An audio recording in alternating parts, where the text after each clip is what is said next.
A'udzu billahi minasy syaithanir rajim.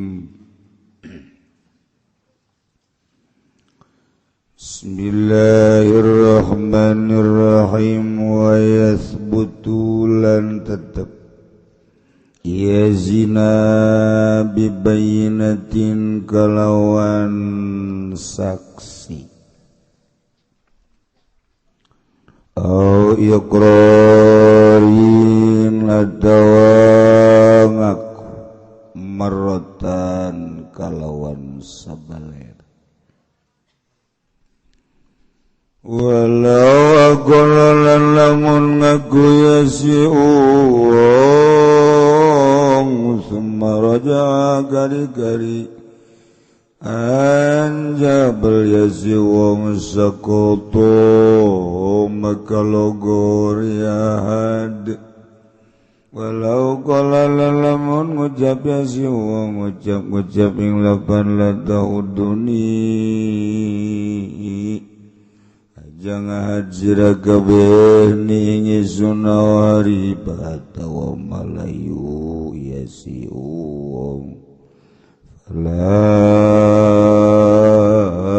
fala sakoto bil asohi fil asohi ing dalam mungguh kaul asoh ing dalam mungguh kaul asoh urang nuluykeun permasalahan zina hukum nu bakal ditetepkeun kazani wazania jelema zina rek lalaki rek awewe lamun muhson ranjam yakni dipaehan melalui pembaledogan di baledogan make batu datang kapai ku pohara-poharana dosa zina lamun guer muhson merdeka 100 jilidan haju dibuang supaya ulah aya di kampung eta sebabnya termasuk sampah manusia lamun abid 50 rangketa jadi jelas hukum nu geus diturunkeun kudu nyieuna yakni Allah seperti eta kuari eueuh nu ngalaksanakeun sebagian masih aya keneh di negara-negara luar tapi di urang mah lantaran bentukna negara demokrasi jadi hukum-hukum kos kitu teu dilakukeun hukum kos kitu teh lain berarti haju selesai ke di akhirat bakal berlanjut ditanya pemerintah kunaon teu make hukum eta terserah ke jawabanana di hareupeun Allah kuari mah atuh babari bae tidak manusiawi lah dan lain-lain sebagainya nyana make hak asasi manusia salah wallahu alam nu jelas seperti itu teu make Al-Qur'anul atuh padahal mah negara nama demokrasi mangga baik dalam pemilihan tapi hukum-hukum laksanakan jatah mah dijieun ieu ku urang di DPR ayo diperkuat jadi bengke aya undang-undang negara demokrasi tapi undang-undang zina undang-undang ulah zina andai kata zina dikenakan hukuman ranjam atau had rapi ke negara numpang heula nakenan pejabat-pejabat di pararaehan dianyana nu zararina tuluy nu sarugi pengusaha-pengusaha nu sok ka hotel-hotel tuluy masyarakat asana saparoda negara paeh kabeh deris we tebati sareksek teuing adalah legangeuna tah ieu teu dilakukeun sabodo terserah Pak RT we teh mah cak RT teh ai johon teu naon teu RT gaya di jero nangan RT mah teh nyaho lapor ka lurah lurah lapor ka camat camat ka bupati terus we ka luhur sampai ke presiden urang ayeuna anu terkecil sedunia iya Presiden Jokowi kena kembali ke DPR ke MPR kabehan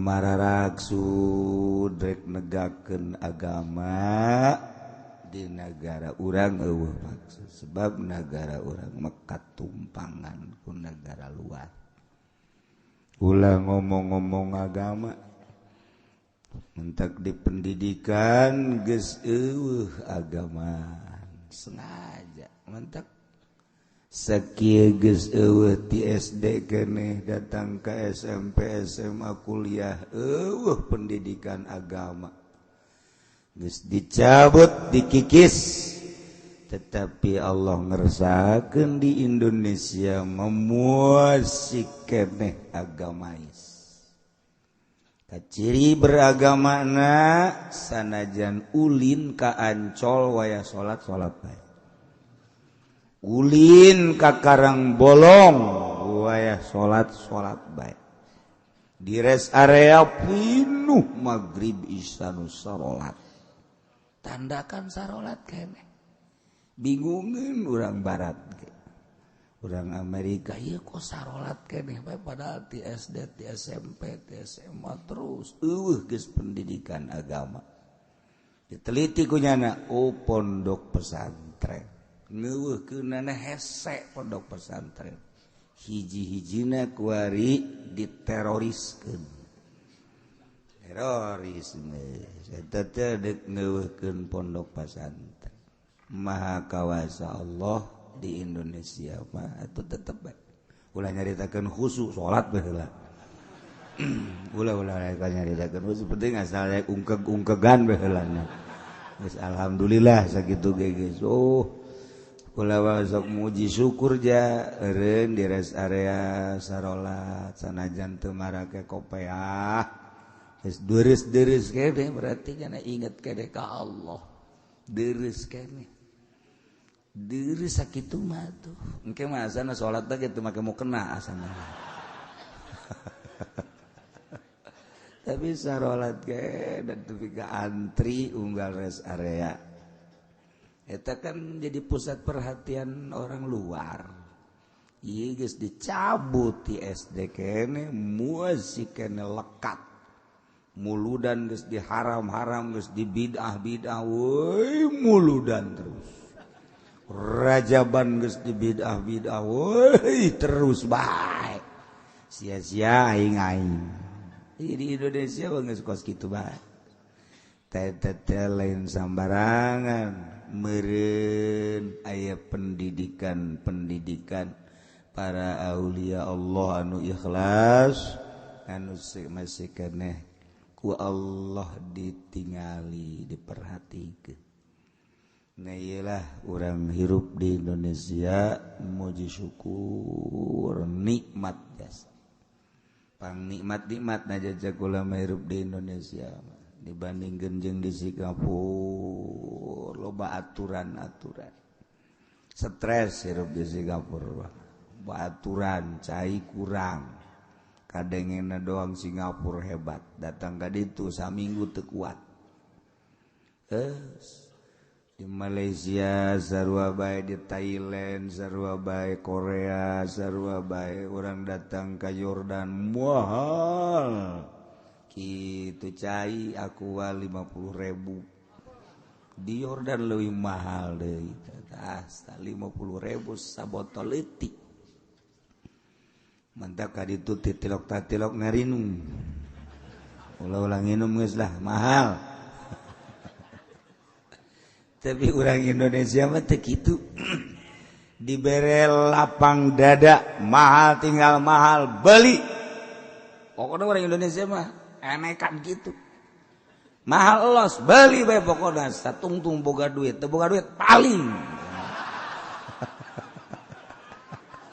Nekat orang Indonesia. Mahal, dibeli bae di Mesir atuh sakitu kalalotor. Darajan beren di Mesir mah kos di urang bebas. Hampir sarua jeung di urang bebas teu kumaha bagengan nagarana kotor. Di Iran atuh bersih ngan sunni na saetik Syiah malu. Nu rada akur di Baghdad ngan kabeneran tas perang we ka ditu jadi ambalai. Akur teh jeung di urang Baghdad.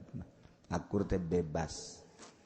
Bebas ekspresi di kumaha bae urang terserah tah ieu nu pangeunahna tapi nagarana tadus perbatuan di urang mah masyaallah melak pare jadi pare melak cau jadi cau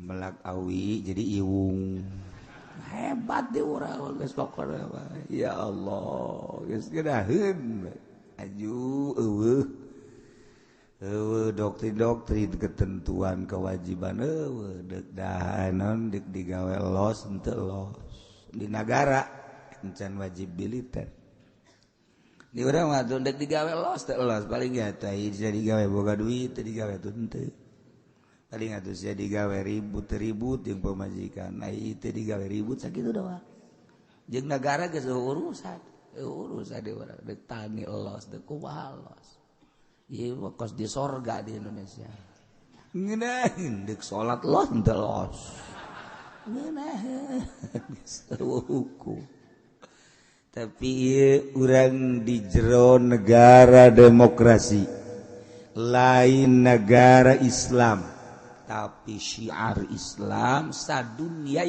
mah kuari teh geus termasuk sadunia pangmunculna masyaallah pangdamaina sadunia pangmunculna syiar Islam sadunia Indonesia geus lain nasional di dunia masyaallah masjid urang di Yordan dikunci teu meunang ke dibuka zohor 1 jam kunci deui buka deui asar kos kantor masjid kos kantor isya buka tutup ya Allah di negara Islam masjid teu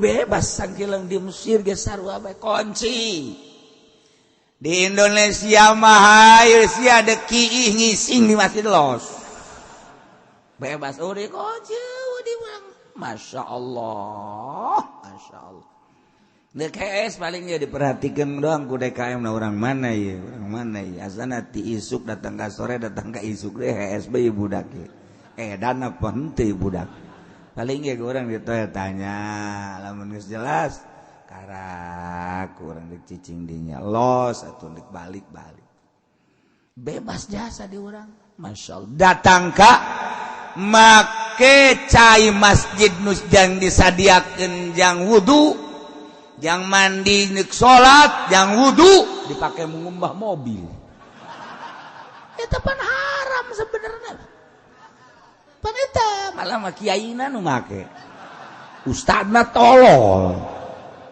bebas di urang make aturan ada di akhirat engke je cai masjid mah wudia disadiakeun jang ibadah wudu aya WC jang bebersih istinja ngaranna besi boga junub dek salat jang mandi atuh ai jang mobil mah eueuh di dinya jang mobil mah tilok salat atuh motor tilok pake dagang segala doraka sia moal berkah ka jeung hukuman dilarang kurang geus tapi nyana terus baca bae untung mah untung dagang make duit masjid untung gede ngan ribut jeung pamajikan atawa setahun 2 tahun gering ulah dikira larangan Allah teu meunang masjid mah wudu meunang mandi junub besi endek salat di dinya meunang tapi aya endek teu salat mah ulah moal salat dirinya mandi junub doang aju balik deui ka imah teu bisa salat dirinya beurang oh mantap sih ada tanya masjid wakos kitu caina teu meunang dipake sambarangan geus dijelas-jelaskeun ku kiaina unggal masjid ge teu narurut kabehan kunaon kiaina ngumbah mobilna make eta kiaina tolol tak iya bakal cerita bebas maksudnya di Indonesia mah kok bebas jasa Masya Allah tunggu masalah bakal cerita nikmat hirup di Indonesia cuaca di luar negeri panas mun tiris jasa tapi di Indonesia mah Masya Allah jam 11 berang waktu ereng-erengan mun di luar negeri mah jam 11 jam 12 di urang mah kerek atuh kerek bisa es jahana pentangkal mede Masya Allah sorga jasa di urang ya Allah doa tak mal aya tanding negara pang subur-suburna pang mamurna Indonesia pang damaina sadunya ya sadunya Indonesia pang luhurna syiar agama kuari Indonesia terbanyak pengajian sadunya Indonesia terbanyak maulidan sadunya Indonesia terbanyak serajaban sadunya Indonesia haul geus dibidah ge ku Wahabi haul bae ka anjing-anjing di haolan kunaon sia haolan anjing kula cenah paeh aduh teringat bae haolan gunyana ilaruhi anjing bopi geus liwat teuing ti aturan ya penting di aturan guys terus aduh Masya Allah ya badak heranan urang Amerika heran ka Indonesia geus kurang kumaha dikiekeun dikitukeun dek dileungitkeun maksudna Islam teh dek dileungitkeun tapi tetep bae ya Allah haju naranya bae deui ka kiai naranya pan teh geus diulah-ulah kiai kayak raja aja kiai kayak dewa aja kiai pan geus dikitu-kitu tak ku mahasiswa Wahabi untuk apa sama-sama manusia nya maka Imam Syafi'i geus si Syafi'i pan gitu-gitu bae kenapa tetep bae waya hajat mah nanya bae Assalamualaikum misalnya kula dek hajat cenah misalnya minta doa minta poe atuh poe doa Allah kunaon menta tuh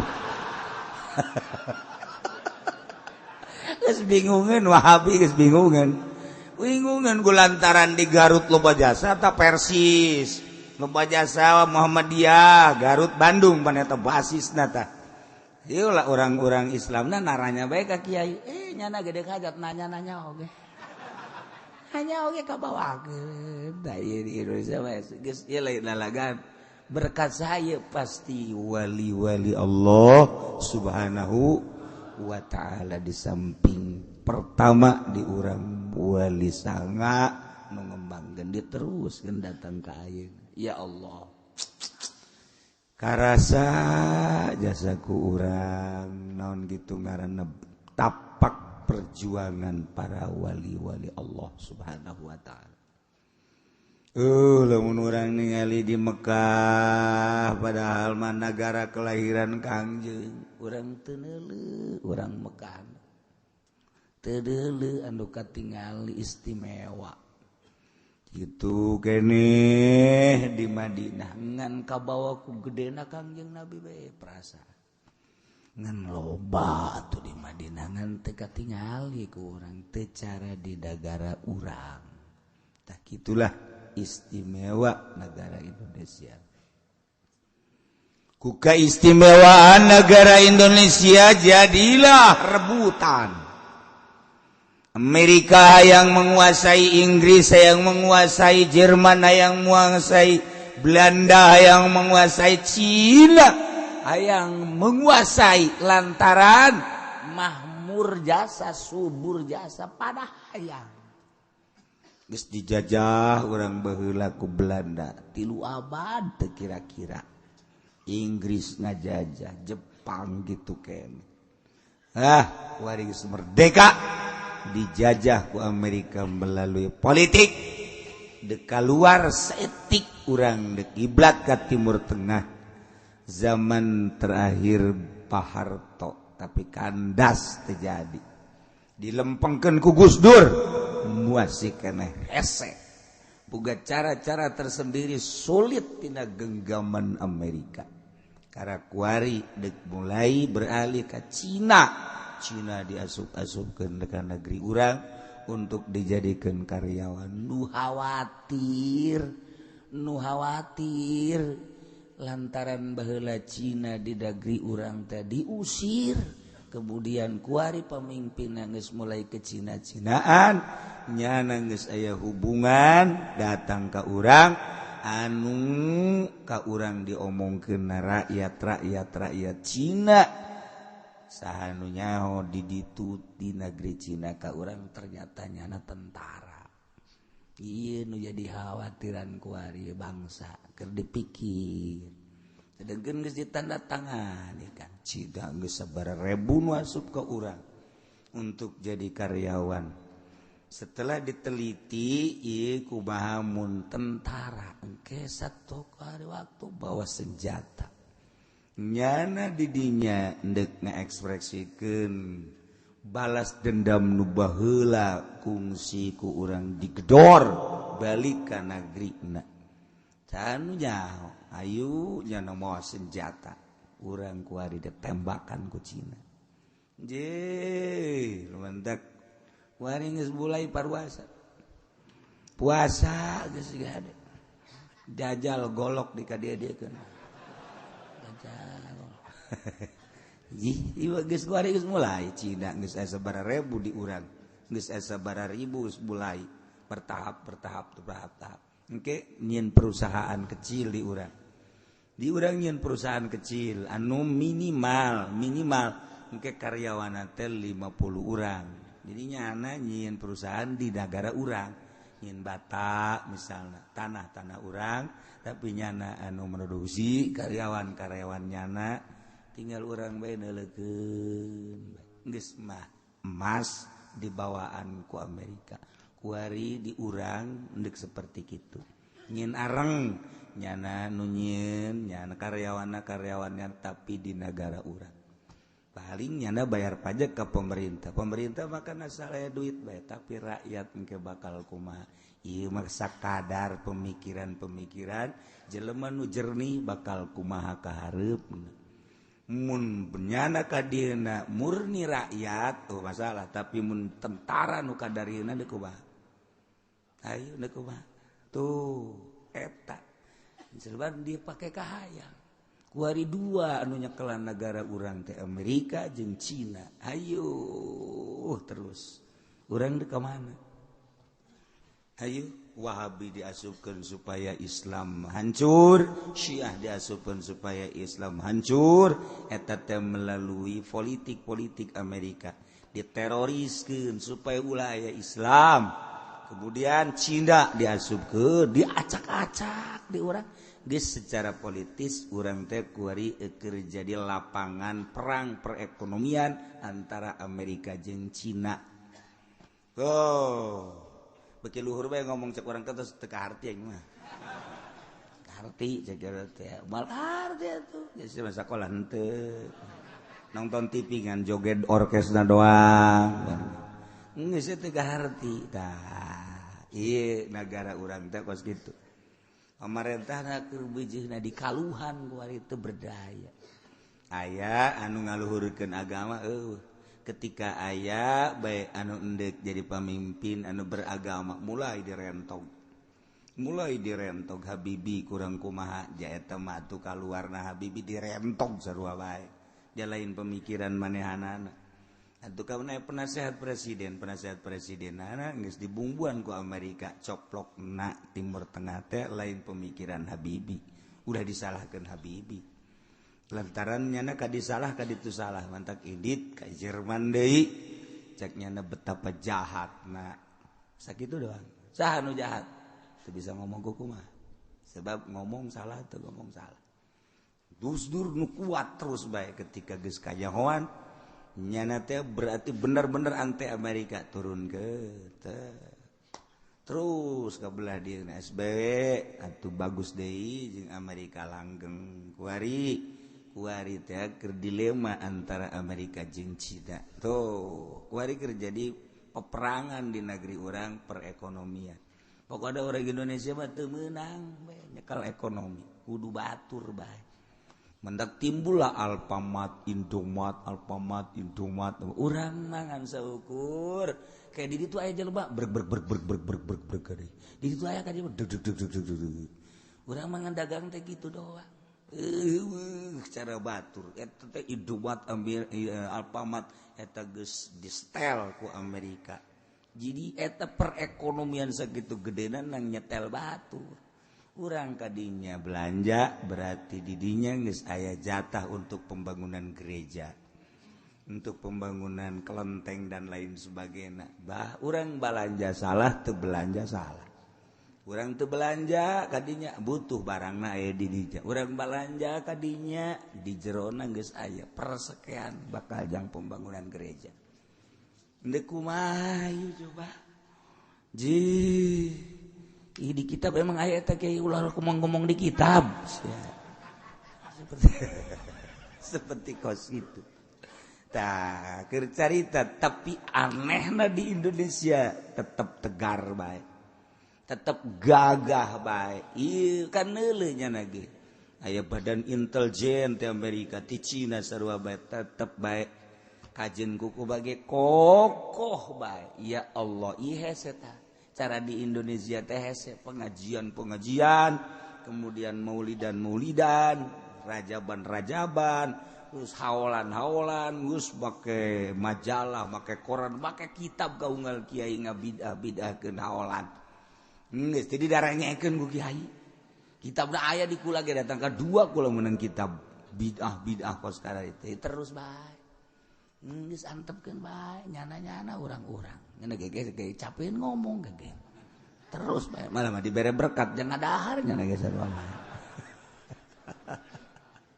nah ieu keur carita urang muji syukur ka Gusti Allah Subhanahu wa taala di negara demokrasi urang bisa tentrem bisa aman ngaji sadaekna salat sadaekna puasa sadaekna walaupun kuari geus mulai disetir ku beberapa negara aya sababaraha provinsi anu bakal hayang kaluar di negara NKRI tetapi ai khawatir cuman tetap wallahu a'lam di Indonesia ulah sambarangan aya nu geus dikuasai ku Prancis moal bejakeun pulau mana aya nu geus dikuasai ku Amerika moal bejakeun pulau mana aya nu geus dikuasai ku Inggris 5 pulau provinsi nu geus disetir ku negara-negara luar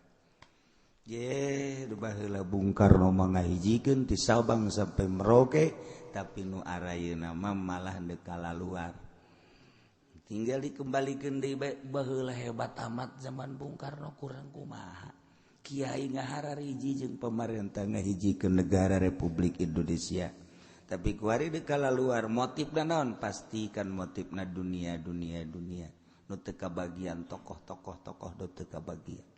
Mantak daon atuh ngahiji deui set.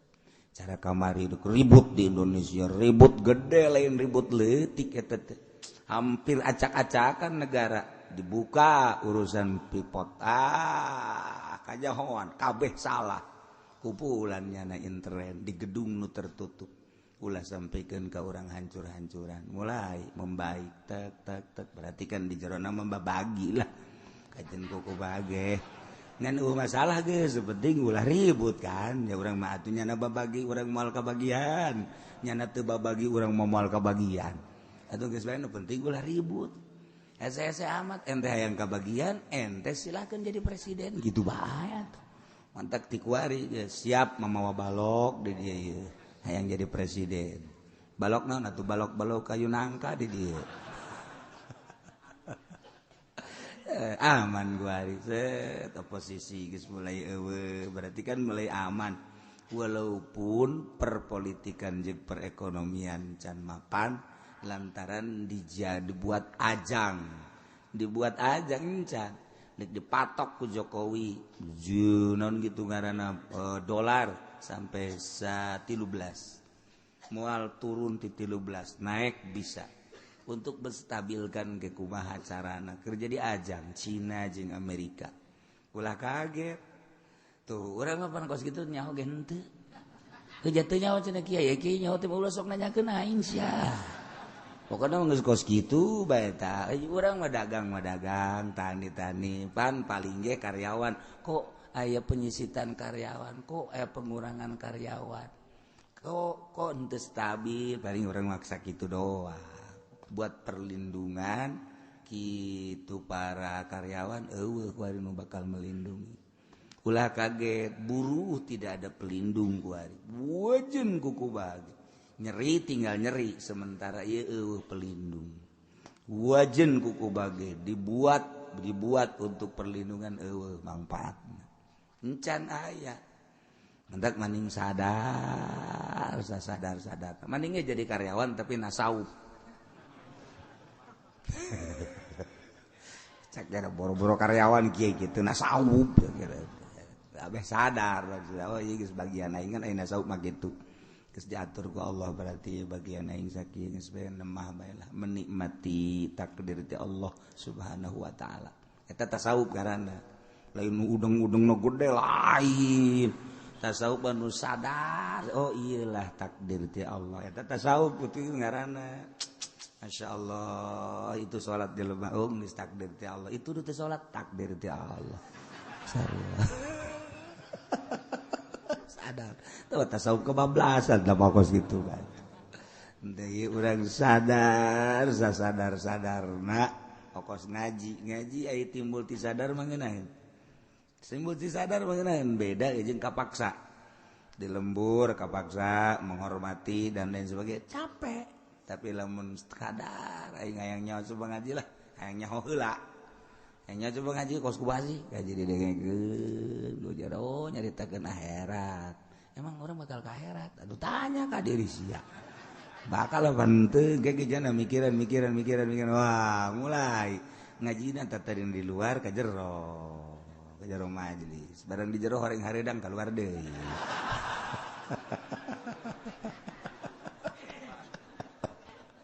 Jadi aing ku ngaji bae jadi jaho. Lantaran deuk ka Allah teh kudu make lempang ka Allah, ibadah ngaranna. Aya wudu, cara wudu kumaha ku ngaji nyaho. Aya salat, cara salat kumaha engke ku ngaji kan nyahona. Cara puasa, cara puasana kumaha, make hajina kumaha. Sedekah, cara sedekahna kumaha. Kan ngeunah maca Quran cara maca Quran nu bagus ku ngaji makan ngeunaheun ulah cara pemerintah zaman Pak Harto ngomongna kosu bener tapi teu bener ieu mah dongeng Gus Dur teh kapan dongeng Gus Dur nomor ka hiji gitu mungkin di mah dongeng Gus Dur ya harto ngalayat ke anak-anak kecil ditanya udah hatam berapa juz sekarang alhamdulillah sekarang saya katanya sudah 30 juz kan berarti geus tabat talar Quran cak Pak Harto teh waduh anak kecil udah 30 juz mudah-mudahan dewasa nanti bisa 40 juz ya Atus pan Gus Dur seri bae. Wah, ieu presiden urang jadi kos kieu ieu. Kos du bener tapi salah. Geus beres. Satu ketika Gus Dur nyaritakeun tahajud. Nyaritakeun tahajud eta mah jeung para menteri. Tahajud malam hari beres. Oh, beres bubar. Aya salah seorang menteri nyarita. Kaki kiai alhamdulillah ya kiai mah tahajud itu kan cuma malam aja. Saya mah udah siang malam jaga tahajud. Alhamdulillah. Hayang dipakai kahebat ta menteri. Jadi ngomong di hadapan kiai, ya para kiai kan cuma malam aja tahajud. Saya siang malam jaga tahajud. Waduh, asana duha ge beurang peuting nya ka jeung Bang. Eta kan gara-gara bodoh. Jadi Gus Dur mah jadi kelakar bae ta zaman Gus Dur. Masya Allah, orang jadi nyararaho. Eta lain lalagaan, berarti barodo jasa kan pemimpin orang. Kunaon eta? Ku teu ngaji, mantap Gus Dur teu ngaji, ngajak ngaji. Ulah datang ke kos pementri eta. Moal bejakeun ukur menterina lah. Oh, ya eta pan ente lamun ngomong kos kitu pan izin. Kiai mah sok tahajudna peuting doang kula mah beurang ge terus bae jaga tahajud. Tarolol. Eta ulah datang ka kos kitu eta kudu ngaji mah kacaletot bae ka jeung kumaha ge. Mun nyaritakeun agama sing hade di hareupeun kiai mah goblok-goblok ge kiai mah nyahueun ka kitab. Eta nu goblok da. Atuh komo nu teu goblokna mah tuh. Sahebat-hebatna nyana nu tilok ngaji kajeun hebat atuh ngaranna ge tilok ngaji kepleset bae. Urang ngadengekeun ceramah anu teu masantren. Masantren ya kacaletot loba bae. Ulah kiai-kiai artis ulah loba nu laporan ngakalu masalah timur. Oh atuh teu ngararaji. Sangkilam agim bae ge lantaran ngajina lain teh budak pesantren mun kurang dilenyep-lenyep loba kepleset. Loba ngan atuh geus teu jadikeun masalah lain nya daekeun dakwah mah. Tapi kepleset. Pada hari-hari mukti mah baheula satu kali kepleset ditegor kan ku kiai waktu di Subang. Hajunya ada eureun, oh salah saya berarti. Deres tah bakat. Deres tah. Eta kan pernah ditegor dumanta kajeureut eureun. Hari mukti teh kapan urut? Waduh penyanyi rock Indonesia eta. Hajunya ada jadi kiai, tapi kiai oposan ban. Atuh ya kepleset ditegor ngan nya mah sadar ngaji akhirna sanggeus ngaji ya kawin jeung anak kiai kabeneran deui tah mah tuh kan jadi kos karari itu tah ai teu ngaji mah tetep bae kepleset bae nyaritakeun cai teh ya nyaritakeun wudu teh ya nyaritakeun tolak teh ya mantap ulah sembarangan lantaran hukuman lain nu urang nu Allah geus ti Quran turun ka hadis penjabaranna di hadis turun ka ijma ulama penjabaranna ku ulama kuari atuh masantren ge henteu deuk nyaritakeun hukum atuh urang kadang-kadang didengekeun salah teu didengekeun salah ngan antepkeun bae tau mah hitung-hitung kecrek bae di dangdut mah atuh kajeun pangrame maksudna kitu antepkeun ulah dikukuhakeun ku daekna ge geus alhamdulillahirabbil alam daripada nena ngaco-ngaco tuh para ruguh. Nah eta keur carita syariat tapi lamun urang nyaritakeun bahasa nuluhur beda deui abah ucu guru kula dicaringin beta ngadenge sholawat dimusikan ngomongna kumaha mani ngadengkeun dangdut cakeun padahal sholawat berarti da ku jore-jorena aya sholawat dimusikan bade ngadengkeun dangdut dak sia geus puguh tah maksiatna. Ari eta pan asa ibadah pan kos kitu. Asa ibadah. Ye, maca sholawat dimusikan asa ibadah. Qala gonjeng-gonjeng badro gonjeng asa ibadah. Ai dangdut bang geus puguh, urang mun ngadengekeun Oma Irama sia ibadah lain. Jelas-jelasan naon tuh maksiat. pan terus besa kalian ka neraka tegas janana tapi kan maca sholawat dimusikan asa ibadah ieu nu salieutan mantak Abah Ucu guru kula kadenge ku cilik kula mendingan ngadaikeun dangdut sia daripada maca sholawat dimusikan aju di dieu almarhum Abah ngadenge tah menurut sholawat dimusikan kos kitu seserian beda apa teh naon bedana jeung dangdut cek dia teh kos kitu oh atuh akur bae berarti tapi cilik urang mah ngeunaheun bae maksudna dangdut ngeunaheun sholawat ngeunaheun atuh geus cilik urang memang kos kitu meureun ceri neraka meureun eta lamun urang caritakeun kelas nu rada luhur beda perhatianana ucapanana oh berarti jangan geus mengarah kana kebersihan pembersihan urang mah kakarak rame-ramean jang pangrame bisa bodoh kabelah dituna atuh boro-boro nu bagus mah boro-boro jangan nasihatan batur atuh nyana ge kos kitu keme eta geus tingkatan bagus berarti manya deuk kana nasihatan urang punya nana ge kos kitu keme tuh moal bisa kana nasihatan dulur sadaya ulah ngeridit sebab naon nyana mobil nu ditumpakan ge can beres kreditanna bisa-bisa nyana keur ceramahna kieu hampura ieu ceramah ge ieu deuk nganggeuskeun kreditan bantuannya cek cenah baca dakwah kos gitu tuh ieu ngaji ka mana ieu ya hukum nu bakal diterapkeun baik ranjang maupun had bila mana zinahna geus jelas untuk menyatakan kejelasan zina ieu kudu make aturan kumaha carana wa yasbutu bi bainatin tetap hukum zina nomor kahiji dengan saksi Zaid Sarwiti zina hukum geus aya mun muson ranjam guer muson 100 jilidan nah hukumna nu bakal ditibakeun teh geus aya cuman nu bakal dihukumanana kudu jelas heula ieu kejelasan Sarwiti jeung Zaid zina melalui naon eta bahwa kejelasan Zaid jeung Sarwiti zina oh bisa ditetepkeun bahwa Zaid jeung Sarwiti zina kunaon bibayyinatin ku saksi aya saksi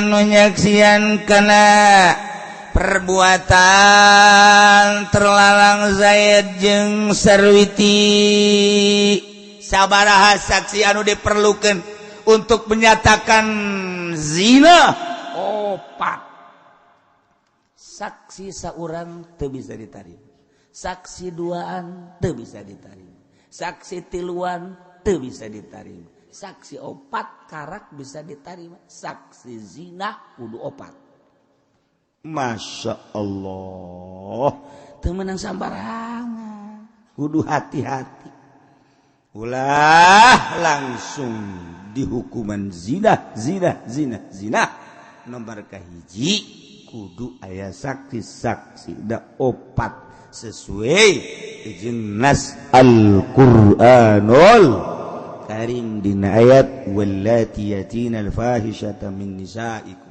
kadituna arba'ah nah opat saksi nomor kahiji saksi anu opat teh kudu ngajelaskeun jelema nu zinahna saksina Ahmad Muhammad Soleh jeung Masluh opat eta opat saksi akur bahwa Zaid jeung Sarwiti telah melakukan zina tanya saurang-saurang ulah opat interogasi setelah dilaporkan kanu berwajib Kapolsek langsung laporan ke Kapolres Polres langsung merujuk ke kejaksaan memanggil Zaid jeung Sarwiti. Amankeun Zaid jeung Sarwiti heula bahwa manehana sebagai terdakwa. Manehana terdakwa sebagai pelaku zina, kudu aya saksi opat. Panggil saksina. Opat-opatan ada dipanggil. Ieu kudu ditanyana saurang-saurang. Siapa kamu? Saya nama Ahmad. Orang mana? Cikupa. Betul kamu melapor bahwa kamu telah menyaksikan perbuatan Zaid dengan Sarwiti? Betul. Siapa yang melakukan zina? Zaid dan Sarwiti. Anggil saksi kedua. Siapa kamu nama? Muhammad. Yang tadi Ahmad. Ini Muhammad. Kok hampir akur? Tetangga, Pak. Iya.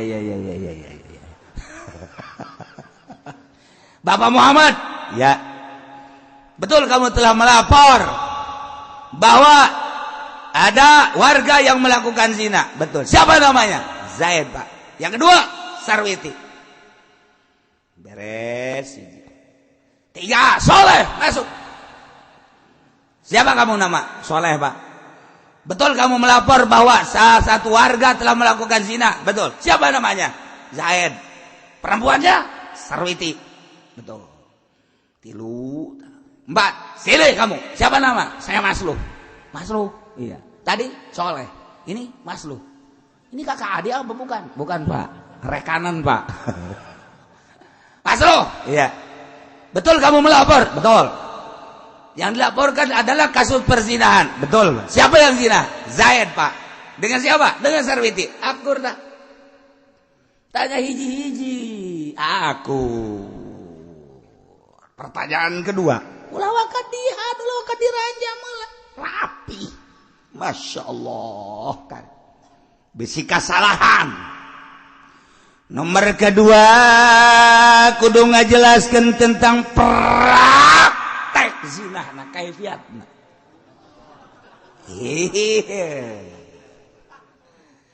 Anggil deui nu tilu di kamar. Kamarna misa-misa. Ahmad, masuk. Pertanyaan pertama bahwa laporan kamu telah diterima dan dilaksanakan integrasi bahwa kamu ini telah melaporkan yang melakukan zina yang bernama Zaid dan Sarwiti. 4-empatnya sama. Bisa diterima.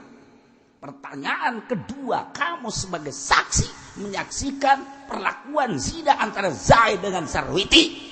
Nah, bagaimana caranya? Duduk apa berdiri? Apa nangkuban perahu? Iya, kudu dijelasin. Ceki Zaid, Pak, saya telah melihat langsung, Pak, perlakuan zina antara Zaid dengan Sarwiti. Jangan macem-macem kamu. Siapa tahu dia cuma pelukan saja. Kalau pelukan kan bukan zina, itu cuma sekedar pelukan.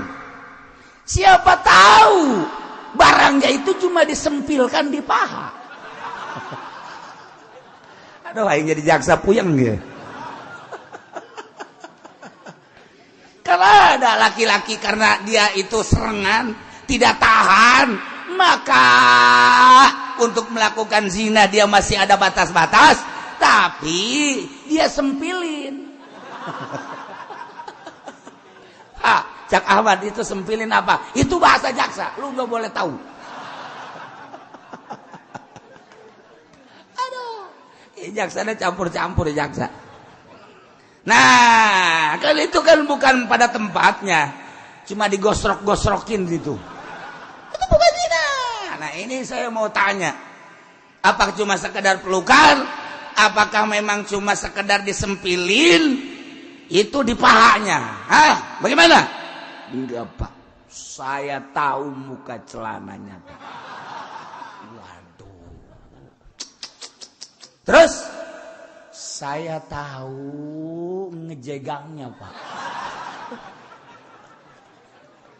Aduh ya, awat pohara yang janjian deh, Bapak. Terus langsung dia dipeluk dulu, kemudian dibaringkan. Wow. Terus Zaidnya naik di atas, Pak. Kamu di sebelah mana? Saya di belakang.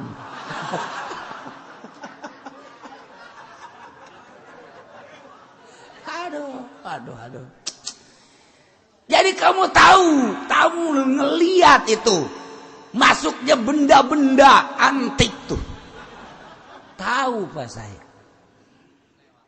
Saya tahu benda itu masuk kalau mau diibaratkan percis seperti benang masuknya ke lubang jarum. Wih, pohara kamu. Apa itu pohara, Pak?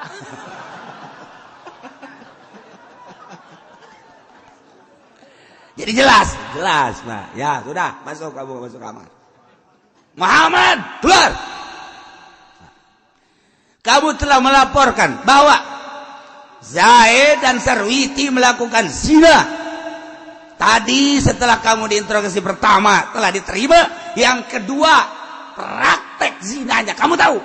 Wah, sangat tahu, Pak.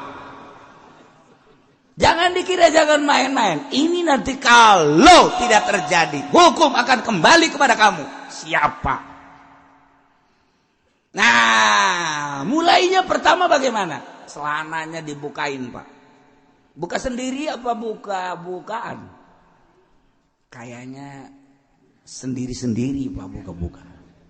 Terus pelukan, Pak. Terus dia nangkarak, Pak. Apa itu nangkarak?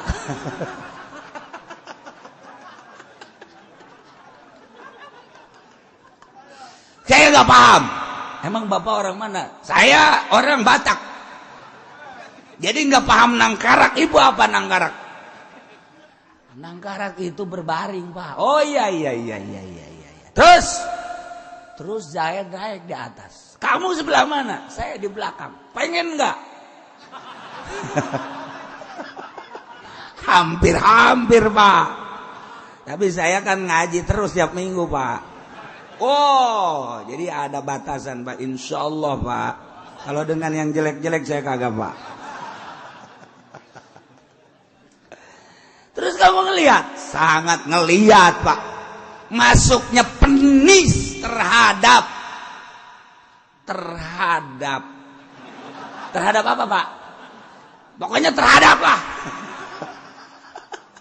Bingungin eta ge, jaksa ge nyebut eta naon eta. Pak, maksudnya penis kan udah jelas tuh. Zakar, itu masuk ke apa, Pak?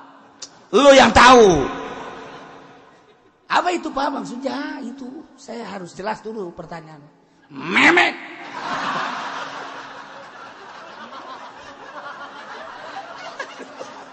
Ayo guys kudu kumatung utang ngaji pikir mah kos kitu da doang aing puyeng. Ngaji pikir teh kos kitu hese tah. Ayo teh dijelaskeun pan besi ka dubur. Ye. Ulah diperpanjang memek itu abang bener-bener.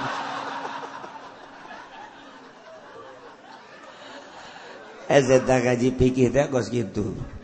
Eta hese. Jadi hakim kudu jelas-jelasan. Nanya aku udah jelas.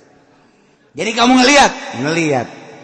Bagaimana ngelihatnya? Percis seperti itu benang dimasukkan ke liang jarum. Terus ya digitu-gituin, Pak. Ya udah cukup.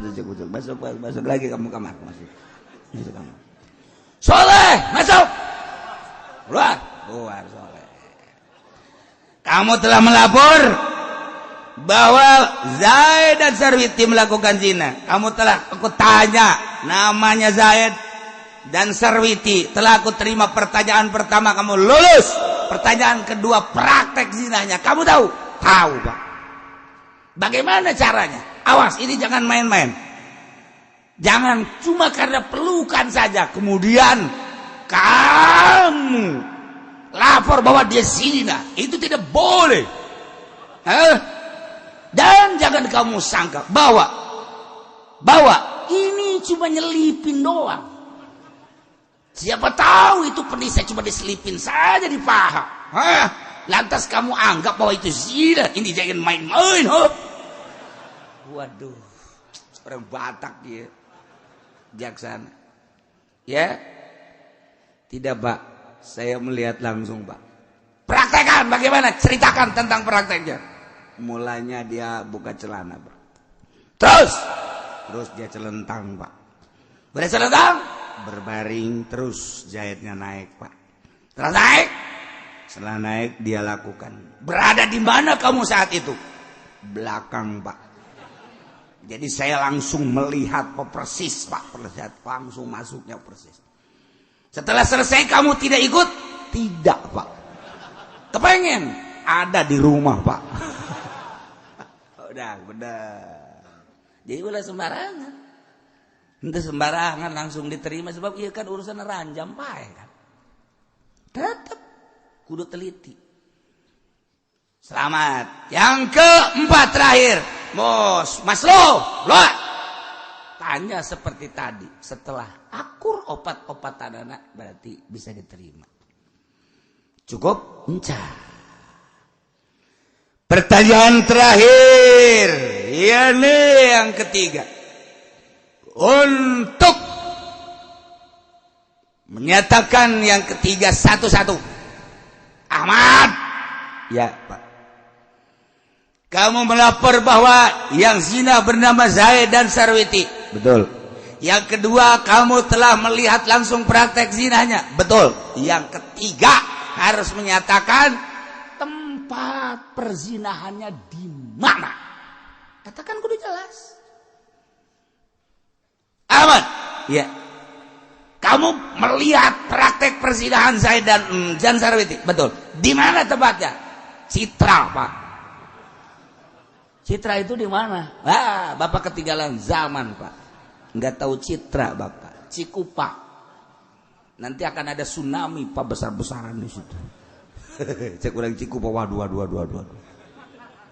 Di Cikupanya di mana Pak? Nah, Bapak masuk pintu gerbang. Ntar di sono ada bundaran, lewat belok kiri, terus sebelah kanan di situ ada empang-empangan Pak. Di situ ada angsa-angsaan Pak di situ. Ya, nah masuk ke situ. Nah, saya waktu itu ada di situ. Zaid dan Sarwiti pun naik angsa. Ternyata mungkin Sarwiti dianggap angsa Pak. Dibawa ke atas, sebelah sana itu kan sepi Pak. Nggak ada satpam, nggak ada Pak. Terus keluar, molos dia Pak. Molos apa itu molos? Ngoncor Pak. Ngoncor molos sama tuh. Keluar Pak. Nah, terus dibawa, terus ke sono 1, 2, 3 perumahan. Nah, di situ kan ada perumahan kosong Pak. Nah, di situ saya ikutin Pak. Disitulah. Oh iya, sudah. Nah, masuk. Muhammad, keluar kamu. Ya Pak. Pertanyaan pertama ditanya yang zina siapa? Namanya Zaid dan Sarwiti. Telah diterima. Yang kedua prakteknya telah diterima. Yang ketiga tempat perzinahannya di mana Pak? Di mana itu? Man? Di Citra Pak. Citra? Iya. Di mana itu Citra? Ya Bapak nggak tahu Citra ya. Udah nanti sama saya main sono. Banyak yang rambutnya merah Pak di sono di Citra. Tukang jagung ada di situ. Tukang sate ada Pak di situ. Tukang jagung berikut yang tukang jagungnya bisa dibeli Pak di situ. Wah bisa dibeli. Nah, terus di situ ada tempat main Pak. Di situ ada apa namanya kolam buat anak-anak. Tapi yang orang tua juga banyak. Waktu itu Zaid dan Sarwiti juga naik angsa-angsaan. Kemudian dia naik ke atas, terus moncor ya, kelolos. Moncor iya. Terus keluar, dia tuh ada rumah situ 1, 2, 3. Nah keempatnya situ ada rumah kosong. Nah di situ aku. bener berarti didinya. Nah, Soleh Maslu ditanya sama jawaban nu opat-opatana ketika ditanya nanya na saurang akur karak disahkan. Karak saksi yang 4 telah diterima. Setelah ditanya satu-satu sama jawabannya, maka penyaksian 4 orang yang bernama Ahmad, Muhammad, Soleh, dan Masluh telah diterima. Dengan diterimanya saksi, maka Zaid dan Sarwiti jelas dia telah melakukan zina. Maka setelah dia jelas melakukan zina, ditanya, muson apa gue yang muson? Setelah diinterogasi, Zaid pernah kawin? Pernah. Sarwiti pernah kawin? Pernah. Dengan pernah kawinnya yang kawin halal, maka yang kawin sah, maka Zaid dan Sarwiti telah melakukan zina muson. Setelah disaksikan oleh 4 saksi yang sama, dengan demikian hukum akan dilaksanakan, hukum ranjam. Kakara kos gitu. Ente sambarangan main runjam ranjam. Nah, andai kata saksi yang 4 setelah ditanya yang 3 sama, yang 1 berbeda, tidak boleh dihukumi langsung. Saurang mah berbeda, teu bisa. Opat kudu akur. Andai kata yang 4 namanya sama Zaid dan Sarwiti, yang kedua pertanyaan yang kedua sama, prakteknya sama, yang ketiga tentang tempat. Andai kata Ahmad Muhammad menyatakan perlakuan zina di Citra, setelah ditanya Soleh dan Masluh, begitu ditanya ternyata dia melakukan perzinahannya di BSD, berbeda. Ini tidak bisa diterima. Hukum teh teu menang sambarangan emang kumaha. Masya Allah. Nah ieu secara rinci. Nu 4 ditanya secara rinci, detil, spesifikna supaya jelas. Sebab hukum nu bakal ditibakeunana ranjang atau had. Kan lain main-main. Nomor kahiji. Mereka 2 ikrarin marratan wa yazbutu, tetap zina bi ikrarin marratan dengan ngaku walaupun sekali akuat cukup.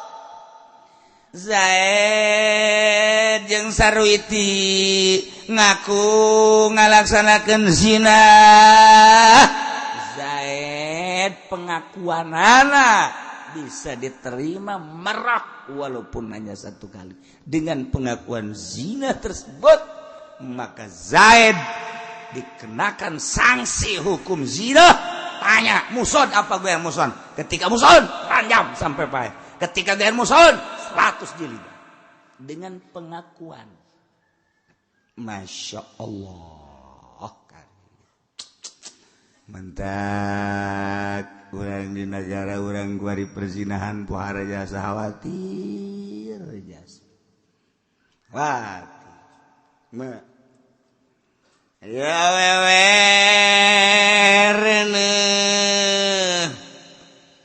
dikawin Sarwiti hamil dikawin Kuki Zaid Rene 2 bulan. Setelah Rene 2 bulan terus we dikawin ku Ki Zaid. Ki Zaid rada pulung ngapolongo. Maksudna dongeng-dongeng ti batur cenah marawanan hese, aing mah hese ngadatang burubus bae. Kitu kaharti aing mah Ki Zaid teh. Maha teh akur jeung dongeng-dongeng baheula. Tanya wit. Mana batur mengadenge marawanan teh jahara rese.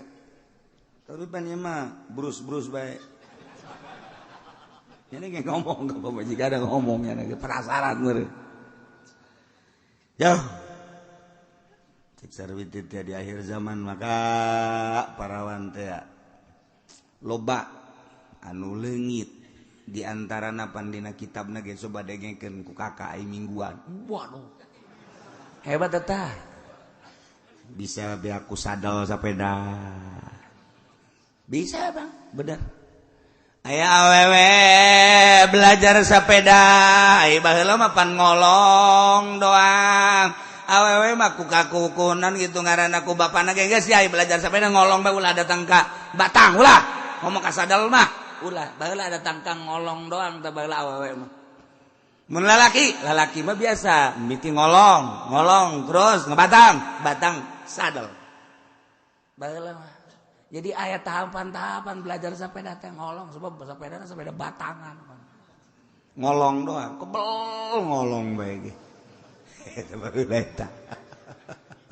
Eueuh sepeda leutik pan, eueuh. Ih, Masya Allah. Nah, wari makan jelema teh datang langsung bae naik sepeda. Awewe, wari belajar sepeda, aju belajarna langsung ka sadel. Pan sadel teh rada nonggeng. Aju aya huluan pan sadel. Sadel sepeda aya huluan, kok mau sadel kulit mah. Huluna pan heuras.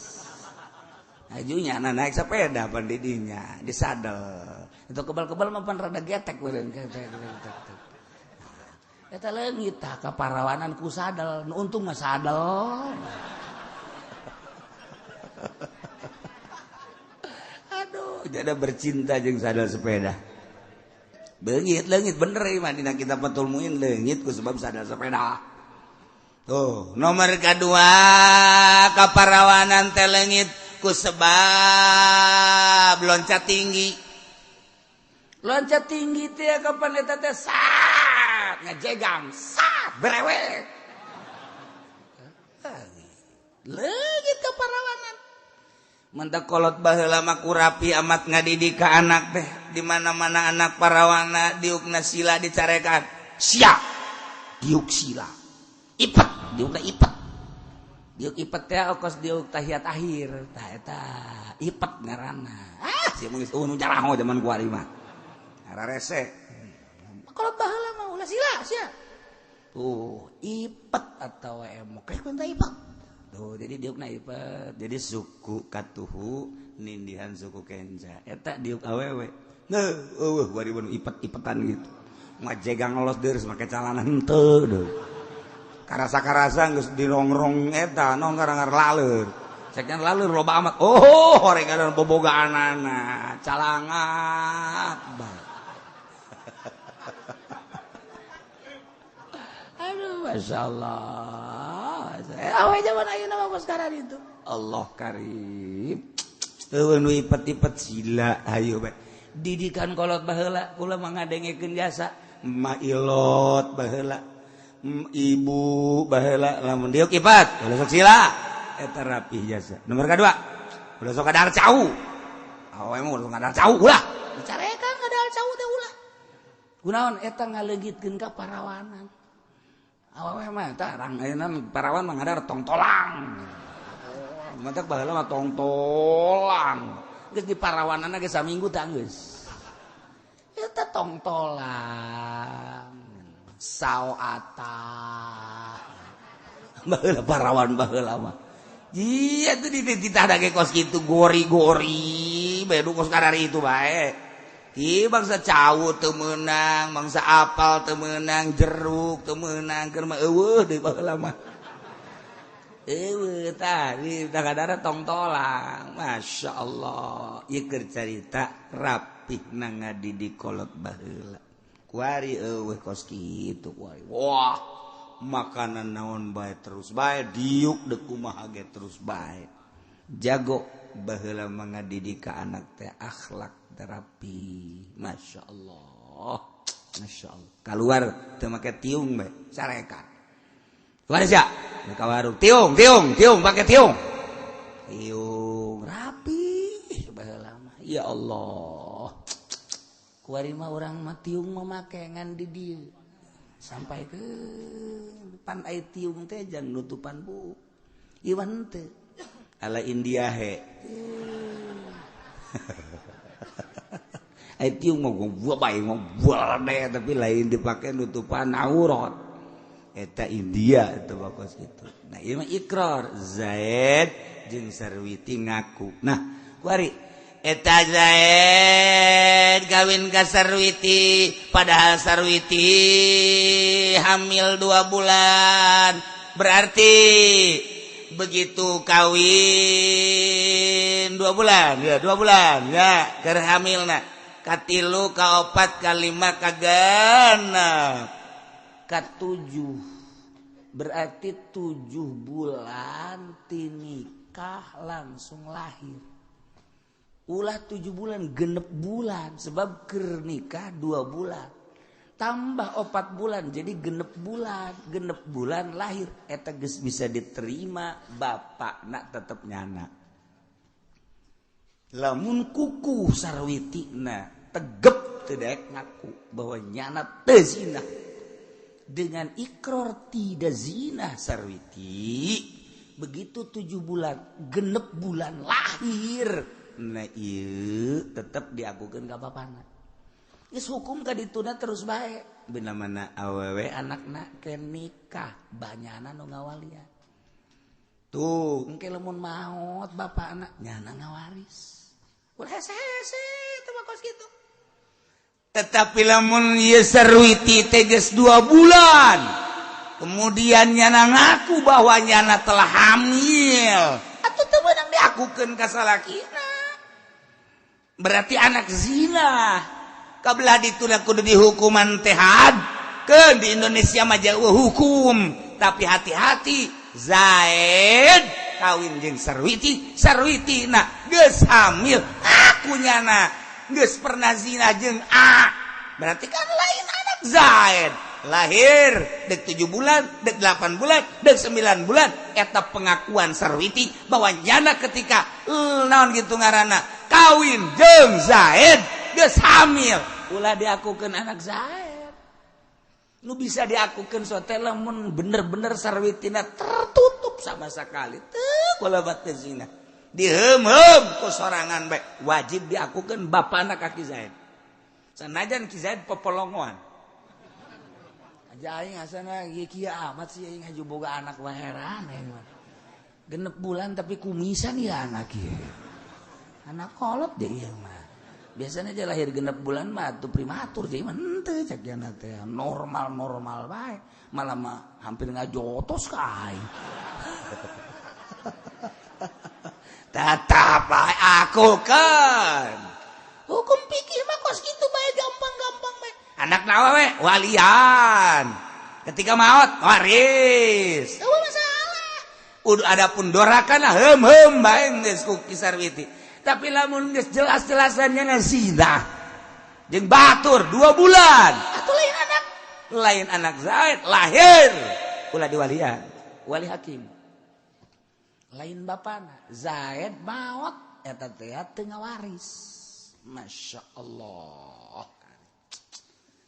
kuari maki Zaid zina jeung Sarwiti zina Zaidna begitu zina hamil leuh geus beres keluar eta kan lain anak Zaid tapi kan kuari mah eta teh dianggap anak Zaid anak zina sebab naon sebab di luar akad walaupun cai mani Ki Zaid tetep we di luar akad nah kulantaran lain anak Ki Zaid mun awewe anakna batal wudu jeung Ki Zaid nu matak batal ketika batal wudu bisa dikawin Zaid ngawin anak Sarwiti wali hakim itu bisa dikawin eta kalakuan ngana aju kawin aju lahir awewe bisa dikawin jadi Zaid ngawin anak zinahnya anak itu masalah sah takos gitu teh sah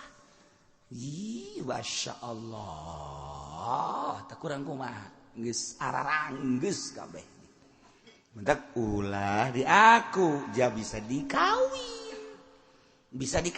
Zaid bisa ngawin anak hasil zinahnya anak masya Allah walina wali hakim sebab bapak geus anak zinah mah teu boga bapak walaupun jelas hasil seorang lelaki zain misalnya lantaran di luar nikah nyana ngaranna anak jada anak zina geus teu ngawaris lah batal wudu bisa dikawin tapi ka emana mah tetep bae emak itu anak zina mah tetep bae emak jadi boga emak tuh boga bapak itu eta anak zina teu iqrarin marratan nyana ngaku walaupun sekali tetap bisa diterima dengan diterima ikrorna dihukumi dijatuhi sanksi hukum nyana tinggal kumaha muson apa geus muson